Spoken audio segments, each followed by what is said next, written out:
Good afternoon / morning / evening, wherever you are in the world. And welcome to Recruiting EQ, episode 53, which is in season 2. We decided 2025 is season 2, but episode 53. We're a podcast, it's called. And the reason, yay, So yay, exciting. we are a podcast now / finding your voice on social media. Also the addendum title. You know, I was gonna run to Dollarama and get like party things and like have like little whistles and hats and whatever Hangers and hats and because I stuff. thought it was gonna be fun. But then two things. First of all, Renee was like, "It's raining a lot right now, so you're gonna come back in and be all wet to go on," which is silly. And the other one was, I'm like, we're announcing that we're going to an audio only medium. So let's get some visuals involved. Makes no sense. So there you go. So no party favors today. Good idea. Good idea. Thanks everybody for being here. And I guess let's do some intros around the room before we get to it. Again, just a quick disclaimer: this is also a live event, right? So if you're seeing this, you may be seeing it on YouTube. We're back to YouTube now, just for convenience sake, as we figure our stuff out. YouTube, X, or LinkedIn. Please comment. Your comments are very welcome. We have some great participation on these episodes, and we appreciate it. We will not name you for the sake of privacy, but we will read out your comments when there's a lull, and it's a great part of the show, so please do go ahead and do so. If your comment is long, by the way, we're not on the social media platforms right now. It may get cut off, just FYI, so apologies in advance. Disclaimer done. What is up, everybody? Shall we? Who would like to go first in intros? Any takers? I'm going to go first because my intro is short, but in the spirit of this conversation, I'd like to introduce myself as a social media convert. My name is Julie, and I'm a social media convert. It's like a meeting of some sort of recovery. Like, we love you, Julie. Yeah. And I'll go next after that then. My name's Jenny, and I am a social media convert too. Perhaps a little later in life than maybe some, but yeah, absolutely a social media convert. And yeah, and it's my first meeting today. So, you know, in this... We love you, Jenny. You need a hug and you need some steps in there. I do. Yeah. 1,000,000%. 1,000,000%. Emma? And I am Emma. Apologies for the up and down video and being inconsistent. I'm in Panama today, so logging in from my phone. And I am an iPad baby. So I think I came out the womb on social media, it feels like some days. So not a convert, definitely been in it for a minute. Yeah, for sure. And I'm Rick. I wouldn't say a convert exactly, but I've gone through a lot of ups and downs.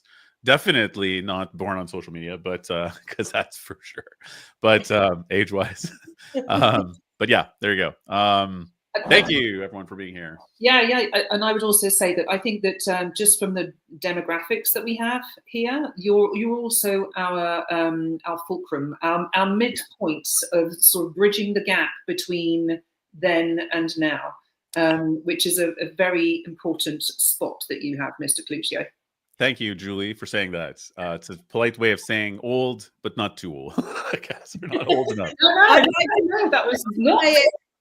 Yeah, I'd say it'd be young, but not too young. That's how thank you. It's a great glass half full. You know, it's funny. They keep changing the generational years over time. They've been stable for a little while, but it feels like, you know, Gen X is now 1965 to 80. Whereas before it wasn't all the way to 80. It was somewhere in the 70s, and then the early 80s were going to be Zennials with an X. Zennials were the early 80s with an X, because now you have Zillennials with a Z, which is a whole different thing. But then millennials were like, you know, 90s and on, or whatever, late 80s. I'm born in 81, and so they've now changed millennials basically to start in 1981, and I was born in January 1981, which I guess means I'm one of the world's first millennials. And in conjunction with that, they also throw in the term that I'm a geriatric millennial because I'm one of the oldest possible millennials. So thanks, Internet, for the mixed messages. You're welcome. There's so many terms around that. It's just like hard to even keep up with that, honestly. It's like, you know, yeah. whatever. When does Gen Z start, Emma? Or anybody? What's the year where that starts? 97 to my knowledge, because technically my brother and I split it. So he's a millennial and I'm a Gen Z to my knowledge. That was my As far as graduating I year of high know. school. Okay, good. Good, great. Awesome. We'll see. So there you go. So a couple things about this. So this is our first, I guess, announced podcast. But anyone who would like to listen to prior episodes, we've got all of season 2, which is everything from January on, up on any kind of platform that you may want to explore podcasts on. I think it was pretty exhaustive, the list, like Spotify, Apple, iHeartRadio, Good Pods. It's about 20 different platforms. But if you find one we're not on, let us know. Maybe we'll figure that out. You win a cookie. But yeah, so that's what's going on here. If you obviously any feedback we will try to explain anything visual for those who are going to be just listening to this and not able to see them. But handily enough, this is on YouTube, right? So there will be a YouTube link attached if anybody would like to go watch what's happening, if ever there's something. Sharing screens and demonstrating useful information, which we may do from time to time. You can always watch it on YouTube. There you go. Not so subtle self-promotion, this whole thing. Okay. The topic of today is to announce that we're a podcast, but also to talk about our journey as a company, since we didn't mention it in our intros, but for anyone just listening to this first episode, we all work together at Raymond George Consultancy. Julie and Jenny are the co-owners. Emma and I are working as employees. And it's been a journey to see how we could use social media as rec to recs. So I think what we thought might be useful would be to sort of sharing our experience. This comes up a lot, by the way, with our clients and candidates, but with clients as well too, which is sort of like new methods of getting out there and what works, what doesn't. This is part of our conversations we have every day. So part of this is sharing our journey because it is useful. People ask us this all the time. I've been asked to jump on calls and like full on practically train people on what to do as if I'm some sort of expert, which I'm not.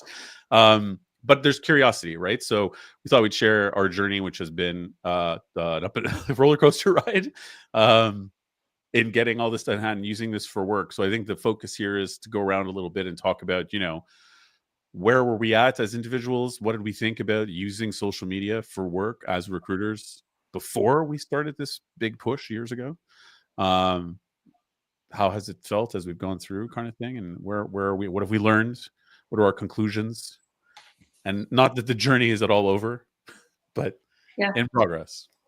And I think actually, I think it would be great to start with you, actually, Rick, because you've been a driving force with this, or the driving force, should we say, with where we are today, from the podcast perspective.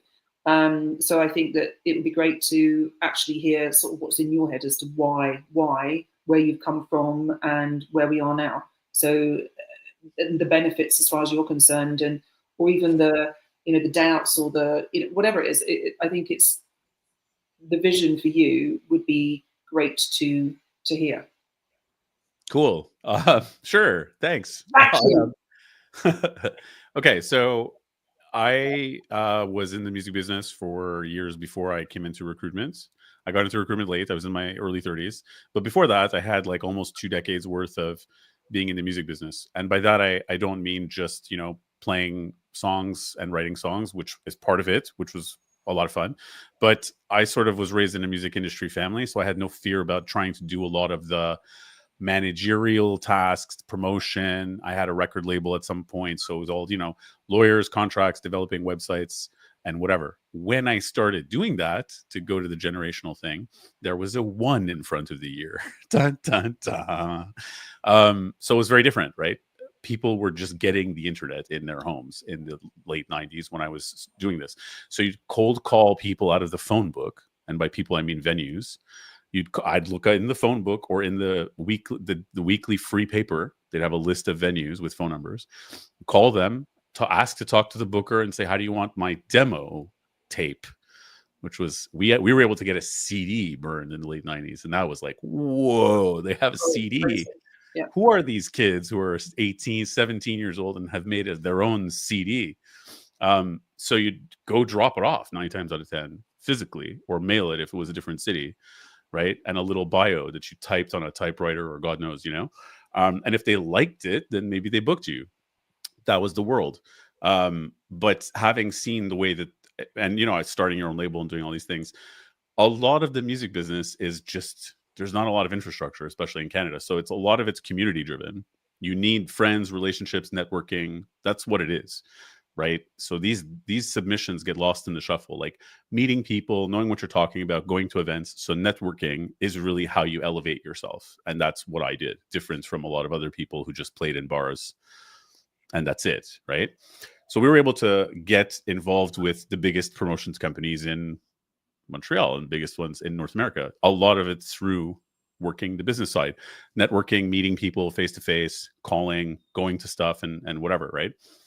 And that was kind of how it worked for us. And we had fans as a result of the fact that we played shows and we invited some of our friends, but we weren't really focusing on ticket sales. So that was the world. So that's one way of looking at it. Then suddenly comes along Facebook and social media, and I couldn't even book a show if we didn't have X number of followers on Facebook. They stopped making exceptions even at some point. So that was 2000 and let's say 7 when it became vital. 2006 it was a thing. 07 it was vital. By 08 forget it, right? That was it. Like it was only your followers. So 10 years, in a short 10 12 years, suddenly all the stuff that we had worked on, it wasn't useless, but it was a new world. And so musicians started to become, you had to manage your own socials in order to just exist at all and get a show even. And I feel like I'm sort of seeing that happen in recruiting personally. Again, I saw it happen once. I'm kind of seeing it happen again, where I feel like right away, for sure, as a recruiter, if you don't have a certain number of followers on LinkedIn, that, that's a bad sign, right? It's limiting. You should, so there's all this pressure. So I feel like, again, now I'm wanting to be an early adopter and dive in. But I also feel like it's important to bring along all those positives that I saw really helped me out before in the music biz, which are networking, relationships, talking to people, building a community, being part of a scene, even if that scene is one you create yourself, which I did to great success. Even though I did not become rich in the music business, I still managed to do this. And we were friends of major media. We were written up a lot. Like we got to tour and rub elbows with lots of celebrities and so on, mostly through that stuff. So I feel like there's positivity around like networking, creating a scene, a community of sorts, and using social media to do that. So that's kind of my whole thing. Which is fantastic, actually, And in terms of your drivers for doing it then, so, and I don't feel like I want to, I'm not trying to interview you here, but in terms of the drivers to do this, what would you say was like the top three drivers? And if we're talking about sort of within recruiting now, what are the drivers that are encouraging you to spend as much time as you do trying to develop the scene, let's call it, as you mentioned? What are the drivers here from a business perspective? Yeah, like the podcast specifically. Yeah, that's a good question. Top 3. I mean, I feel like there's a lot of benefits, honestly, but the main one is sort of a long game kind of thing, which we've talked about. Which again, you end up humanizing yourself and your coworkers and whoever's on there, right? It's a chance to sort of show that you're a person, a human being. In recruitment, I feel like it's easy to get dehumanized and see the recruiter as like just a delivery mechanism to get to the job, so now with AI being what it is, I feel like putting an emphasis on the humanity of the human being there as valuable and the relationship as valuable is great. I think it's a great way to do that. I think that you're like less likely to get ghosted if people see your face and hear your voice and think you're a real human being, on both sides of the coin. And I also feel like as someone who's in sales, particularly recruiting too, but in sales, response rate is much better. It's much better because if I cold outreach to someone and then they can just look me up and see my face, hear me talk right away, it's like there's this, without even listening to the content, there's a sense this is a real guy, and he's in some way a SME at what he does. So very quickly, the response rate of return for my cold outreach is much better. I don't think, some people seem to think that the goal for this is to get inbound. I don't know that this is the way to get inbound. And again, that's from music biz too. Like, we will see, it's not TV, right? This isn't mass market. Like, it's not like we're on Jimmy Kimmel or Joe Rogan or whatever, that suddenly we're going to get rich from being on. So I don't know that it makes sense to do it that way either. So for me, it really helps, just people can see who you are right away on both sides of the coin. I think one of the things that's interesting, because certainly when you started coming up with this idea, Rick, and doing it, from my perspective, that's what I thought the goal would be. And I think we had a number of conversations, didn't I? It's almost like, how do we measure the success of what we're doing? And I was looking at it very differently to how I should have looked at it, because it was just a different take on it. But you're absolutely right. The goal isn't to get inbound, is it? It's to get people to know you, and for you to know your audience as well. So yeah, I was someone that didn't actually realize that in the past, and I now do realize that. And I think that's actually saying that, Jen, is, and me too. I mean, we've had countless conversations. Suddenly we're like, well, okay, well, like how can we do this and just sort of get, what's the goal with this? And I think that's our train of that's I don't know, that's our sort of train of thought, when actually this is trying to develop a community. It's in a way which sounds crazy, but it's not. It's not meant to be that. It's almost like trying to share information with others which we think that in some way might add value, and it may or may not, and that's that's everyone's choice depending on where they are and what they're doing. But if there's some value that this can add, that will create a community feel, which will end up being beneficial for us. So if we're talking about what is the benefit to us and why do we invest, so that sounds a little bit self-serving, and it's not meant to, because we're trying to give rather than receive here.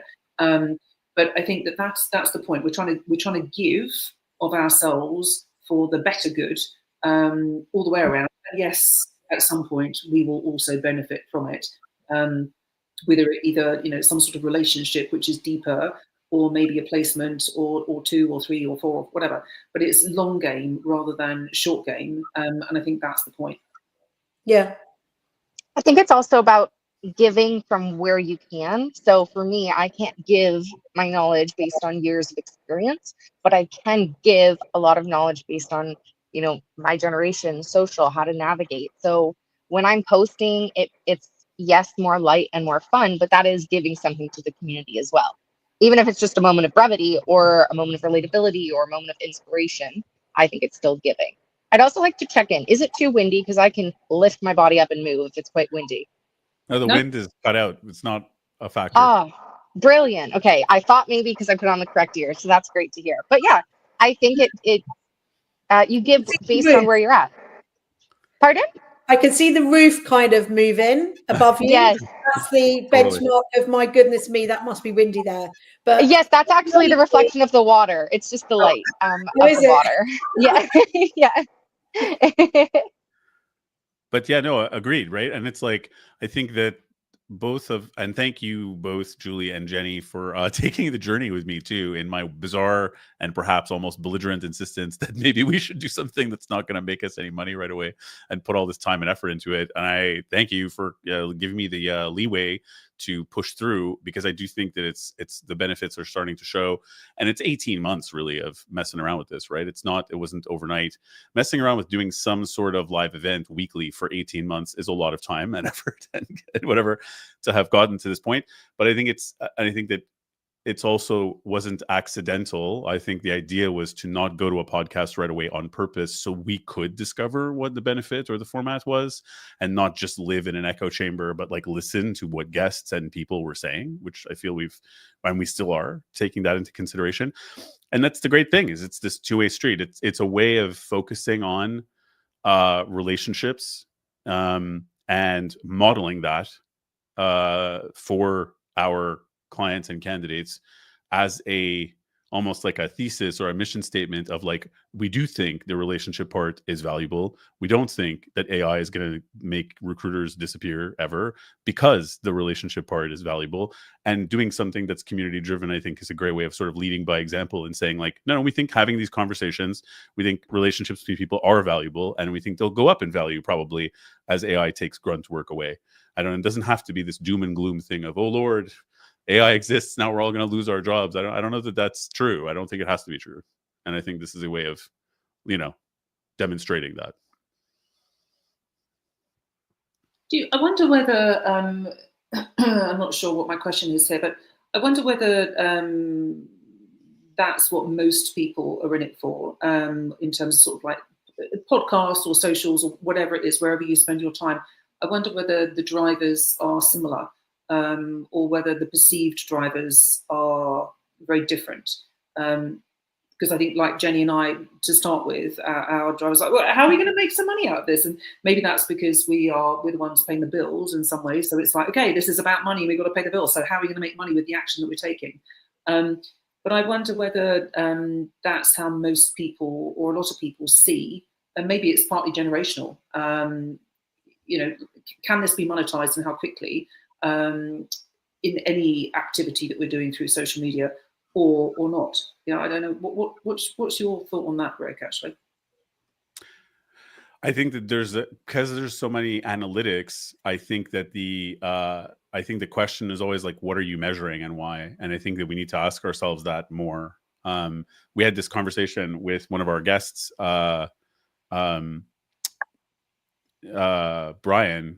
Gabe, about who had created an app called oh God, I'm gonna mess. Sorry, Brian, I'm forgetting the name of your app right now, which schedules things for recruiters, right?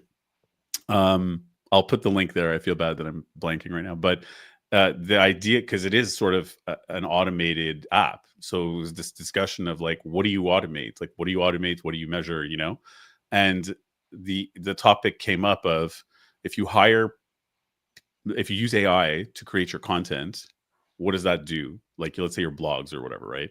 So it's like, oh man, now I can use AI and it makes these pretty good blogs, right? Of whatever I tell it to. If I get good enough at it, then I could put out like a blog a day. You know what? I could put out like 4 blogs a day. And it's like amazing. Now I can put out 1,000 blogs a year. But like, are people gonna read 1,000 blogs a year? It's just getting along the way. We've lost our way sometimes because of these tools and stuff. And like, what is the effective, like, what's the point of everything we're doing? And sort of, I think that the AI question makes us have to zoom back out and go like, okay, why do we do what we do at all? And you keep going back far enough, you know what I mean? And looking at the picture, not too far, of course, but if you go back far enough, you know what I mean? Like, then you're like, why did I start writing blogs? Right? It was so people could read them and to get traffic to my website, let's say, for example. So if you wanted traffic to your website, well, maybe there's other more effective ways that are not blogs at all. So maybe more blogs isn't the answer. And so I think it's not necessarily that it's not to make money, but it's just like, this is new territory. Let's not suggest or think that more of the same old measurements will get us more money now. I think we have to sort of reevaluate, what are the measurements at all, and why. Mm-hmm. And which other? Sorry, I totally have taken your spot here, haven't I, today? Which roles, which I was not prepared for necessarily. I suppose this is my thing, right? And this is, I suppose, I've been interviewing people for a long time. Maybe that's my vocation in life, of being some sort of, host or something. But which other? So podcast is obviously where your journey has taken you. That's been the primary. Which other socials do you think are important, or maybe they all are, they just have a different space? So where do you also sort of see them in the whole social scene? Me personally, Yeah. I mean, I'll give my 2 cents, but I'd like to hear from you guys the same thing, right? Like, I am, especially from Emma too, and just in general for everybody, but like, I feel like I feel like there's probably going to be a shift in how people use their socials for work. Because I think, and I saw, again, based on what I saw in the music business, it's like people who were in bands thought Facebook was lame one day, Like, that's so dumb. It's so shallow. Nobody, don't go on it. Oh, are you on it? Oh my God, no, don't go on it. It was like you were the devil. Like, that's what it was, because it meant you were like a corporate sellout of a person. Do you realize they're going to take all your information, sell you stuff? They were warning you about this right away. Like, it was the discussion among everybody that I knew in the music business. Don't put your stuff on there. Mark Zuckerberg is going to own all your songs, and then he's going to put them in a movie, and he's going to take all your money. Like, it was all this immediate whatever, right? And I mean, maybe some of that is true, right? But at the same time, then suddenly everyone was just those same people, like, you know, a year and a half later, were like, oh man, like, your Facebook needs work, bro. Like, you only have like 200 followers. What the hell is that crap? You know, the same people. So I'm not saying it's a guaranteed thing that will happen, but when I came to this, I did not know how to be myself on LinkedIn, right? I didn't know how to be the guy who was in the music biz for years and who sold tech for a while and used to be on the radio forever ago, and my interests and whatever. I didn't know how to be that guy and also be like, any 360s in Charlotte, North Carolina who do healthcare, right? Hit me up. Like, I didn't know how to bring those two things together and make it make sense, or that I should even, right, on LinkedIn, or should people be adding me on Facebook? Should I add a client on Facebook? And then they'll see I did all this music stuff. Not that I was ashamed. I'm not ashamed of anything out there. I just mean, like, is that weird? What's the protocol on this? And I struggled with that, even Julie and Jenny, if you remember, back when I was the Canadian guy and I used to go to your UK morning meetings at 5 a.m. And we had social media training. I was just kind of like, I don't really know how I'm going to do this. Things started to click along the way. So I feel like, are we going to start using X and Instagram and whatever else and be more ourselves and have a personal brand where we actually connect with other human beings that are our candidates? Where's the line, right? Like, I think that we're approaching this thing where it's all a bit more personal. And I think that figuring that out is important. Yeah. I remember quite a long time ago, we had someone that worked with us that had come from a bigger corporate in the past, and we like, they were waiting almost like for sign off on any sort of LinkedIn comment, post, advert. And it was like, no, you just be you. That's fine. Yeah. Just be who you are. And I think that's where things have changed, though, isn't it? Actually, authenticity is probably key, rather than being perceived as who you think people want you to be. It's about being who you are on any social media channel. So, you know, maybe you could have, I don't know, written some songs to get some 360s, Rick, at the early days. Yeah, you know, maybe it would still work. Who knows? Yeah. That's a good point. But it's changed. And I think probably, you know, Julie and I, maybe particularly in recruitment, have seen the social selling and the social side of things probably change so much over the years. You know, when we both started in recruitment, there wasn't the internet.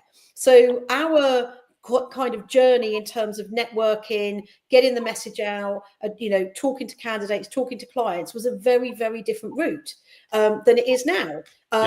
And so our adjustment probably in our own personal social side of things, you know, I use Facebook, but I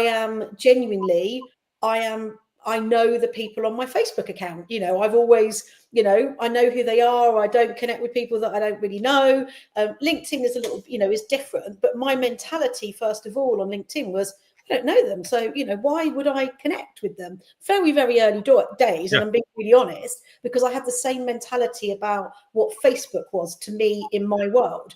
And obviously it's very, very different now. But I suppose it's your starting point of, you know, what do you do outside of work? And then how does that relate in your work social side of things, social media as well, and where your comfort level is? Because my comfort level probably is very different to Emma's comfort level in terms of what she does brilliantly. And, you know, I wish I was able to do and be more like Emma and be more comfortable with that. But then I wouldn't be authentically me either. So there you go. Being you, isn't it? 100%. And I think I'm more comfortable because I've had more practice, not in years alive, but years like on the social platforms. For me, like every single platform has its own purpose. TikTok is a beast, honestly. And I'd like to put the caveat that, do I think that everybody should have all of these social platforms if they're concerned about the safety and integrity of their data? No. But for people like me, I am not concerned about the safety and integrity of my data, because I was raised to believe that everything online stays online forever and ever and ever. And Mark Zuckerberg definitely has everything on me. So quick caveat there. I'm not a technical person when it comes to security. But TikTok for me is like a whirlwind. Obviously, you can use it for work, you can use it for travel, you can use it for knowing what restaurant to eat at, you can use it just for tuning out. Instagram, I think, is a highlight reel. I think people use it just to demonstrate the best parts of their life. I don't think it's as authentic. Facebook, I think it's a great place for communities to connect. It has great group features. So if you're a job seeker, Facebook might be the place to go. Even like alumni group are really great for new graduates. Totally. And then LinkedIn used to be in my head. I was like very of the belief that like LinkedIn's for the corporate baddies. That's it. Like you put a job on there, you apply on there, that's it. And it's kind of not anymore. And sorry if you're one of the diehard LinkedIn believers that it should be like that, but I think that idea is dead. I think it's actually more of a community of professionals that, yes, they're keeping it a little more professional, like no bikini photos on LinkedIn. I still subscribe to that idea, but it is more relatable, more hip, more visual, engaging, and I think that's for the better, in my opinion. Like I love being on LinkedIn, seeing people. Ignore the boats if you can hear that. Sorry. But I love like the selling Sarahs of the world, right? Like I really enjoy that kind of content. I think it's engaging and it's clearly working and generates revenue. So if you don't like it, you might be behind. You might be one of those original Facebook haters, I hear. Well, and sorry in advance, Emma. I promise I will eventually take down my LinkedIn bikini photos, so don't worry about it. So thank you for bringing that up, Rick. Yeah, thank you. You're welcome. I think that this is a lot to do with generational. I mean, like a whole. I mean, this is all about generational, in my opinion. And I still to this day get questioned around. What are we doing from not as in like what are we doing because we're interested in what you're doing, but like what are you doing? Like why are you spending so much time with social media when you're in recruitment? And I was telling you guys about this particular conversation that I had the other day with someone, and it's like, well, why? Why would you do that? And you know what? And I there was a part of me that said, yeah. Good point. Why are we doing that? And I had to almost like reset and think, well, because of this, and I actually do believe that. And this is because of the branding, the presence, the authenticity, the curiosity, the benefits of people learning, of engaging. There's so many benefits. And I think to not do that and not take advantage of that is, I think that those folks that do not will be left in the dust. And that's not a place that I want to be or want to be a part of. But when I'm challenged on it, or if I'm challenged on it, it's like, I do go back there in terms of, yeah, I was you once. I was you once. And that's sort of my disclaimer around being the convert. But I think this is all around opening your brain and opening your mind to what is happening now, thinking about things in a different type of way, and trying to think of the future too, rather than just perhaps what's happened in the past and being stuck there. Yeah. I think that also there's almost like there's so many reasons in your head not to do it as well. Totally. Unfortunately, we have Rick and Emma and Rick, you lead in this charge and your conviction on it, because I think, I'm not going to talk for Julie, but from my perspective, it's like, well, do we need to, should we do it? Is it worth the investment? What are we hoping to achieve, etc.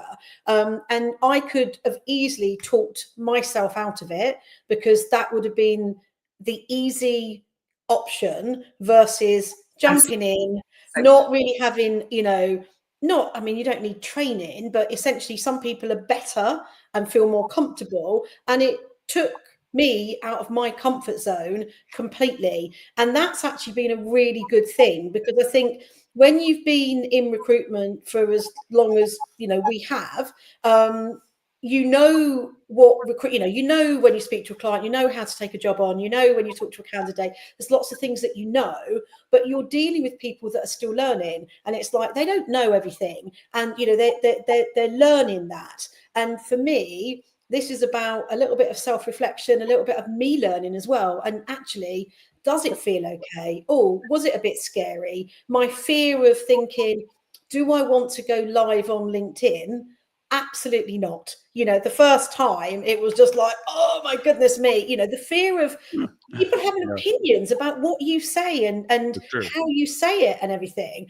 And then now I view it, you know, quite differently, because actually, does it, you know, yes, it does matter, you know, personally, if someone has a strong opinion about something, but I would say that the majority of times people are positive and they learn something and the conversation is good, and you're not trying to be someone that you're not. And I think my initial thought was, who do I have to be on this event?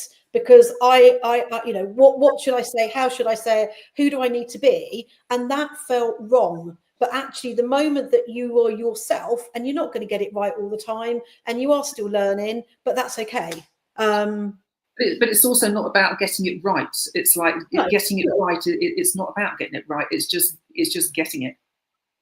I think it's not. Yeah, it's not about getting it right, but it's more about it's about how you feel you're doing. So, you know, and being critical about, oh my goodness, I should have said that differently, or you know, I could have put that in a different way. And it's about your own view on what you're doing, I think. Self-validation, yeah, and it's. I think that we're all hypercritical, but I think that the learning there, and thanks for saying that, Jen. And I would also say that I've been through that same thing. I mean, I think I've learned a tremendous amount, and I don't think I'm at the end of the learning. I'm like perhaps not even midway through, which is great. But I think the thing is, we're amongst so many people that are not even there yet, which is something that we don't know or realise. And just, I think that the amount that we've learned and the steps that we've taken are massive. But with the self-doubt and criticalness of ourselves, let's just say, it's, I think that the way that we can also help others is by getting them through that, or getting them to the stage of, you know, well, come on and do something, or do this on social media, because I think that actually is then learning for them. So that is a giving to them. I mean, I've 2 conversations last week with people who are senior. And I'm like, what, do you fancy coming on our, you know, like our event type of thing? And they're like, oh no, you know, I hate doing that, Julie. I'm like, yeah, and the next thing out of their mouths is like, but you know, I mean, I know I should, but I just don't want to. And it's like, do it, because it's a safe environment, and that's great. There will be nothing but positive that comes from that. So do it, stretch yourself, get yourself out of your comfort zone, because it's, and I feel like that is a contribution to people that we talk to. Yeah, totally. Yeah, I have a quick thought if you're cool with me sharing. Please. 2 things. When people are looking for like the big why as to why you should do it, I think there's 2 things that come to my mind. One is your network and your ability to brand yourself literally translates to money. And I think that a lot of recruiters rely on the brand of the company they work for and say, well, I work for Randstad, well, I work for Hayes. No offense to either of those companies, you're just big names in my head. Well, what happens if you don't work for Randstad or don't work for Hayes anymore? Then who are you, right? And people no longer subscribe to the idea of big names only. It's like, I'm buying from Emma. So if your brand on LinkedIn is non-existent, you're really shooting yourself in the foot financially, in my opinion. The second thing, and again, every time I go to talk, a boat decides to pull up. So fun. All boats. We don't you know, like we just don't feel sorry for you. So you know. Oh no, I don't blame you. I don't blame you. I'm so sorry. The other thing I found interesting actually happened this morning. I've been speaking with young grads, which has been amazing for the last month and a half. And she said, you are the first female recruiter that I've spoken with, which is surprising because we see a lot of women in this space. Absolutely, yeah. She said, you're the first female that I've spoke with. You were the first female that has a background in environmental science like myself. That's something she had. And she said, it's so nice to see you on social media because I felt like I already knew you before I talked to you. And it's like, that is a big for me why I do this as a young woman and seeing young women in the corporate space. It's like, if I can create a brand or personality that's literally just me, to be honest, of a safe space that they feel they can come to and speak to, hell yeah, I'm going to do that. Right. And it just add my little drop into the world of, there's a lot of not young females talking. And so that's another thing. It's like putting yourself out there. So you're creating a safe space for people like yourself, I think is also important and kind of a bigger why. Yeah. There's a lot of, sorry, Julie, go ahead. Well, I was just also add from the other end of the spectrum, actually. So we're the opposite. So again, like you just said, Jen, I'm not going to speak for you here, but so I'm the opposite end of the spectrum, right? So I'm not speaking to young grads, although I do, but that I'm not like them because I'm significantly older. But I think if I can do it, I think that actually also might translate to other people being able to do it. And if I can sort of reap the benefit from doing it in my age bracket, it's like, it's not too late and you're not past it. You can do it. It just takes a little bit of a leap of faith and just like, a little bit of it will be okay. Right. So yeah. I think that if we all do that, there is a bigger benefit across all of the generations. And I do think that there's a distinct benefit. So just to add on to what you said, Emma, thanks for saying that. There is, I think there is a distinct benefit, and I'd love to hear you guys, your guys' opinions. Your guys is very Montreal of me. I'd love to hear all of your opinions on this as well. But I feel like, earlier, right, when I was talking about my initial getting onto using social media for recruitment, it was something I was skeptical. It's weird, because I was reticent to do it. I think in my past agency, I've only worked for them and this agency, right? It's only my two agencies I've worked at ever. And kind of late in life, I was not an early adopter to using LinkedIn at all, right? I used our database. We had a database of people. I was very cold call, meet people face to face. It was all local. And I was like, no, I don't see a point really in using LinkedIn because I was a referrals recruiter. I was doing well at it, right? And I was a 360. So I was using, I had my clients and everything. So I was like, nah. And they pushed stats on me. And I was upset about it. I was like, I don't want to be on LinkedIn. I don't want to do this. I don't see a point, whatever.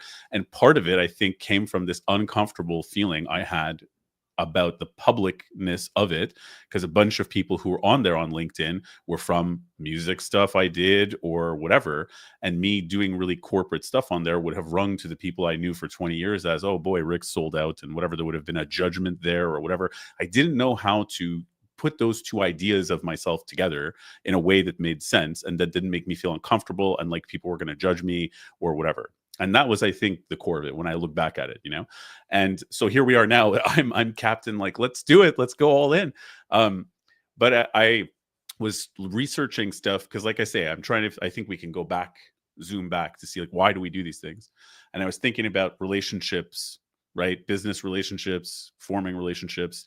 I was researching on some things and I came across the word extimacy. And I warned you guys I was going to bring this up here too.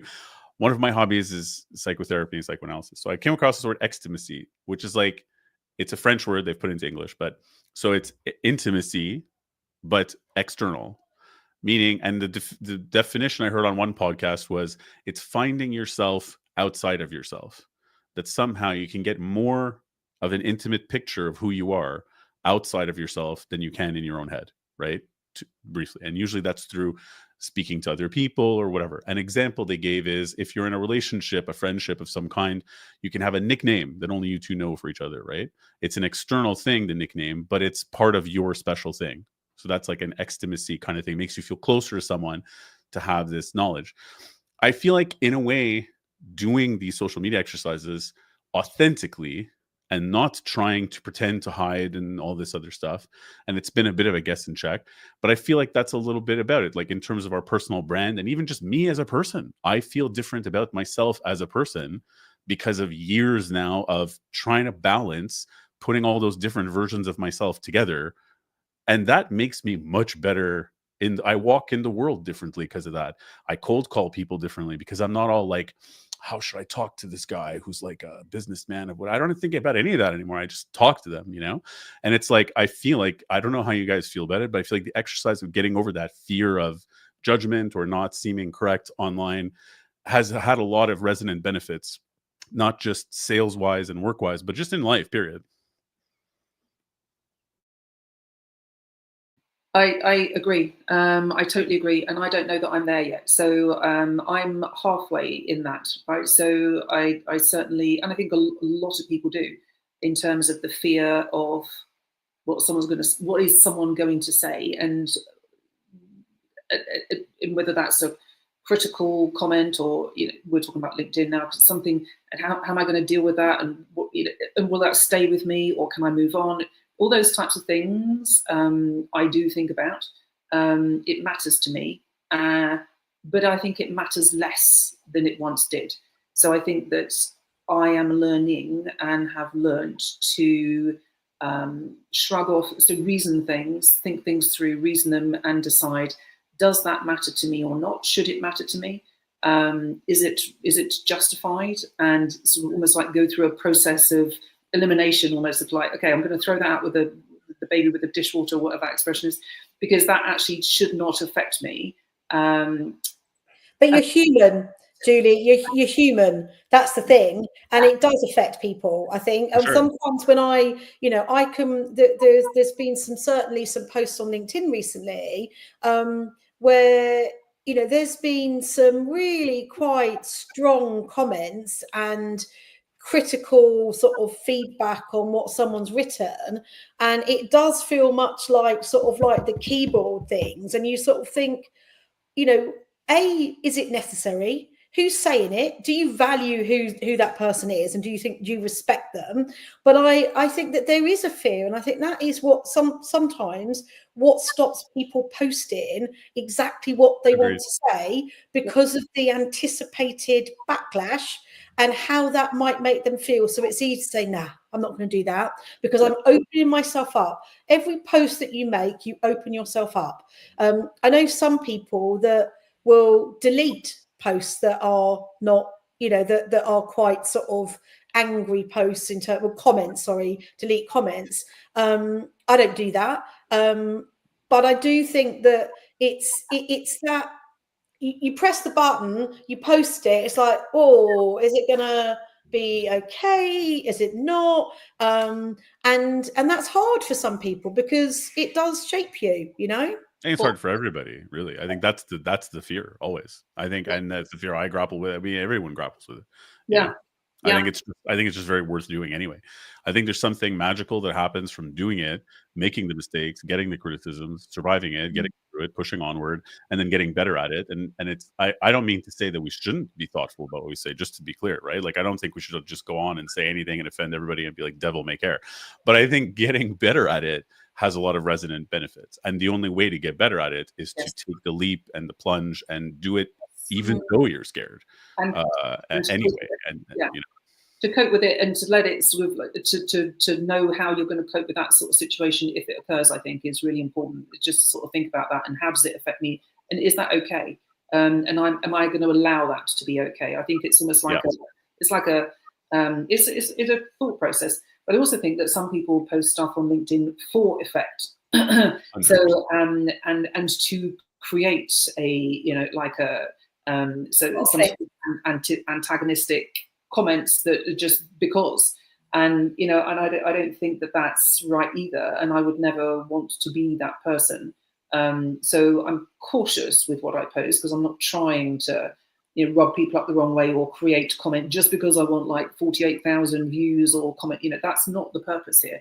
The purpose for me is to share stuff that's happened in my recruiting life, which I think can be of benefit to others, to people, whether it's a candidate or a client, which at the end of the day are people, or to recruiters, or to someone, or all. Somewhere this can resonate with people, because it's an experience which I think has some value to write about. And I'm glad you brought that example up, Julie, because I think that's a great example of the idea of like, what are we measuring, right? So like, if the post engagements and likes is the only thing you're measuring, then you're going to get quicker wins by being a jerk instantly. If you play on fear, prejudice, whatever, it'll blow up, right? But you're not getting that extimacy thing. You're not getting to know yourself better. You're not getting anywhere in terms of networking or creating relationships. Destructive posts get quick wins, but why? Like, why do we want likes? Why do we want views? You know, if it's just to get them, then forget it. I'm off the train. I mean, that's not even going to give you money, really. It's just going to cause noise. You know what I mean? Sure, maybe there's money in that as an industry, but you don't get better as a person. You're not, and for us who are all about relationships, you're not nurturing any relationships. You're not building or strengthening relationships out there by being negative. And it's also cowardly because you're not putting yourself out there. Being negative is easy, right? It's easy, it's safe because no one's going to criticize you, the person. It's saying something positive, doing something positive. You're exposed to criticism. That's the brave thing, I think. Agreed 100%. And unless you're monetizing like creator fund, which is like if you're an American and you're on TikTok, for example, and you're getting paid per view, okay, you know what? Rage bait it up and get your $10,000. Like, I respect that. But if you're on LinkedIn rage baiting, it actually makes no sense. No, like, you are making no money off of that. You're not contributing. And you're not setting a good example either. I will say, though, for anyone in recruitment, which is usually who we're speaking to here, if you're in recruitment, you're already a little bit sick in the head rejection therapy wise, right? Like, every day we hear no, whether it's on the phone or via email, like we hear no constantly. This is just another form of rejection therapy, right? Social media, people maybe not liking something you posted or commenting something like, I hate this. I don't know who's commenting on our stuff. I hate this. But whatever it may be, it's just rejection therapy. Like, it's okay. This is coming from someone who 3 years ago couldn't call the doctor's office because I'm like, what are they going to say? They're probably going to ask you when you want your appointment. You know what I mean? Like, it's not that deep. And I think social media is the same. It's really not that deep. That is your own phone. And at the end of the day, hit the off button. It's okay. It's like, it's your phone. You have the autonomy behind it. And if you want to be the person that deletes the mean comments, you also can do that. Right? Like, it's your profile. Just, own it. But I don't think necessarily everybody gets almost like the opportunity to have that healthy, or there is a healthy relationship, isn't there? And you've clearly got it nailed, Emma, in terms of what you're saying there. And I think that, you know, more people that know that actually that mindset, actually, do you know what, can just change how you do things and what you do, and it doesn't matter. I think, you know, it always will matter. You know, I think that's the thing, won't it? But it's actually in a work situation, does it matter? And you can turn your phone off if you want to. Well, and I think the other thing too is, like, if you have that situation and someone, who does it actually matter to? So if you've got a negative comment, like, who does it matter to? So it might matter to me if it's directed at me or what I've said, but it might matter to me for a short period of time. Does the person that wrote it, does it actually really matter to them? It might matter for a very short period of time as well. And who else does it matter to? Probably no one. So it's like getting it in context, right? So it's really like, this is like, I may have blown something out of complete context or out of the water when actually no one cares. Well, that's part. I'll just to be very honest about the process too. Is I many times in our journey, Julie and Jenny, I committed to doing different kinds of posts. A picture a day, a text post a day, 3 a week, back even years ago, 6 years ago when I first started, right? And I didn't do any of them. I hit 0% of those goals for years. And bless you both for not punishing me for that, really, in any kind of way. But I never, ever hit my social media goals there. So I guess I have to go, you know what? I'm going to go back and say I'm a convert too, really, because now that I'm listing off a lot of my reticence to be on social media. Jenny, you said this to me yesterday. Oh, but Rick, yeah, you're good at it. It's easy. Weirdly, though, it's been a big journey for me too, you know, so it has. I am definitely a convert to this as well. But that was part of doing a weekly event. At the time, it was an audio event. By the way, RIP audio events, they don't exist anymore on LinkedIn. They don't exist. It's not an option. Got taken away in 2025. So I guess that's why we have to have a podcast instead. There you go. But anyway, that was the commitment to a weekly one. It was just kind of like, well, I got to go on and say something because now I've committed to it, and I've said it's weekly, it's public. I will humiliate myself by not doing it. So I'm using my own fears against me, right? Or in my own best interest, right? So the fear of humiliation now is, well, I better prepare something. I'm going to have to go out there and say it. And I've promised everyone, I've invited people. Canceling it is going to make me look like an idiot, you know? So it's forced me to do it. And I found that, I have resistance and had fears about it too. And I think some of the stuff I said was embarrassing or whatever. But doing it every week has had this very positive effect, I think, where I just don't care in the best possible way. You know what I mean? That it's like, if I make a mistake, I will apologize and say, sorry, you're right. I was wrong. You know what I mean? And that's it. And it ends there. And if someone's being unduly negative, I can go like, oh, I guess they're having a pretty bad day. I wonder if that person's okay, because they're randomly attacking stuff on LinkedIn. Probably not a good headspace that you're in if you're just randomly attacking stuff on LinkedIn today. You know what I mean? Yeah, it's good practice regardless. So Yeah. if you look at my original stuff that I was posting on LinkedIn, like, don't go back there. It's a dark place. But Oh, I'm so gonna go back now. oh goodness, like everything you do on, it's just a good activity. It's good practice. So if you mess up, it's an opportunity to learn. If you sound misinformed, it's an opportunity to learn. If you are informed and somebody's rude, it's an opportunity to test your resilience, right? And if somebody comments something random, it's an opportunity to develop your ability to sense bots, right? So like everything, it was an opportunity if you actually just think about it that way. Yep. It's like, and a lot of it's opportunity just to connect. Like, I have a lot of people that reach out to me and go, hey, I ended up responding to your message because I saw your post. I feel like we know each other. Great. That's an opportunity to connect with that person that I would not have had if I hadn't been posting, because they're like inundated with messages from rec to rec. I want to talk to another one. So it's all about perspective, but I will say, like, I am speaking like it's all roses. At the beginning of this journey, I guess I was also a convert technically, because at the beginning of this journey, Julie'd be like, hey, you need to post. You're the Gen Z, like, you need to post. And I'd be like, no, please. So you know what? Yes, I'm also a convert. It's a group of converts here. But it always has been an opportunity, and I think I've just lent into it more, which is nice. Yes, fantastic. And you know what? I mean, this wasn't set up to be a congratulatory session, but I thank you both, actually, particularly, because I think you've been both fabulous in sort of getting us to this spot, and I think there would be a big benefit from people that we don't even know. I mean, it's funny actually that, well, people that we do know too, but how many people now actually say, I mean, we don't get stats, or we probably can from the mediums now that we have, but with the LinkedIn Lives, we didn't get stats on like how many people actually watched this live, but not even watched it live, but watched it after the fact. But I've had the only way to sort of see, you know, like, is this making a difference to anybody?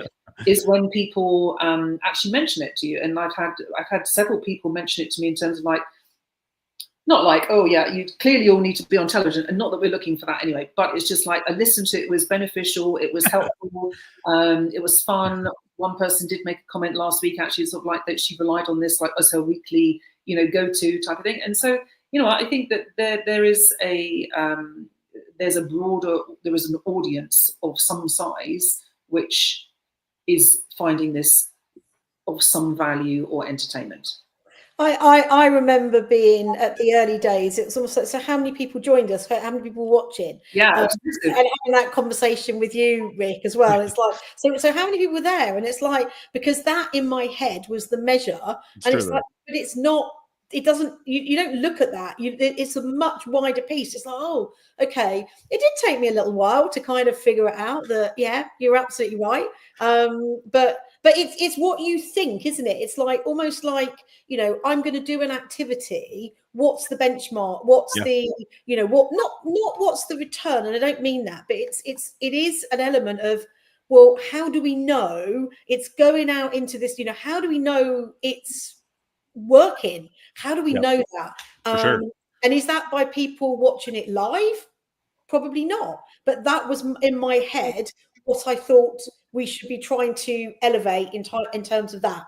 No, for sure. And again, I come at this from a music industry thing, right? Yeah. Where, you know, building yourself up from nothing as an artist of any type, or back in the day, especially, what you had to do was to do all this work to learn your instruments, write your songs, rehearse, play them, rent a cab or find a guy who has a van or buy an old van, drive them to places like bars owned by strangers, try and convince your friends to go there to support you. No one knows who you are. So if you want to play a lot of shows, like I was playing at some point 2 shows a week, you know, so like 100 shows a year while having day jobs, coming straight out of high school.